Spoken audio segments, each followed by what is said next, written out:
Essays on Untouchables and Untouchability, Religious by Baba Sahib Ambedkar. Chapter 3, Part 3, L. As events in India have shown, this was a wrong approach. It was certainly just the opposite to the one adopted by Jesus and his disciples. Gibbon has given a description of the growth of Christianity in Rome, which shows from what end Christ and his disciples began. This is what he says.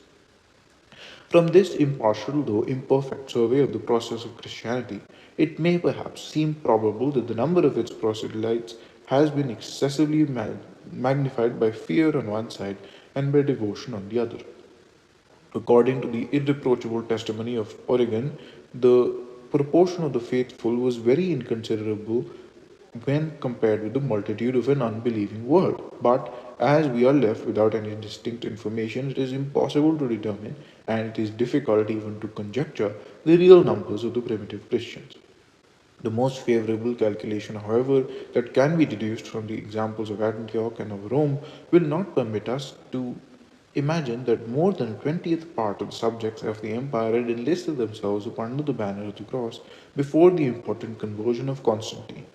But their habits of faith, of zeal, and of union seemed to multiply their numbers, and the same causes which contributed to their future increase served to render their actual strength more apparent and more formidable. Such is the constitution of civil society that, whilst a few persons are distinguished by riches, by honours, and by knowledge, the body of the people is condemned to obscurity, ignorance, and poverty. The Christian religion, which addressed itself to the whole human race, must consequently collect a far greater number of proselytes from the lower than the superior ranks of life.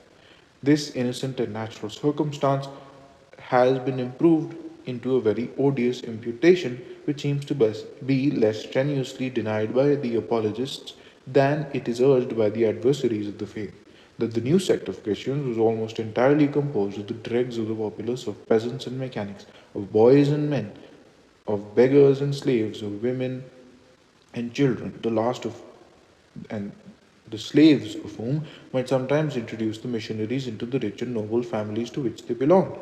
These obscure teachers, such was the charge of malice and infidelity, as are as mute in public as they are loquacious and dogmatical in private. Whilst they cautiously avoid the dangerous encounter of philosophers, they mingle with the rude and illiterate crowd, and insinuate themselves into those minds whom their age, their sex, or their education has the best disposed to receive the impression of superstitious terrors. The end.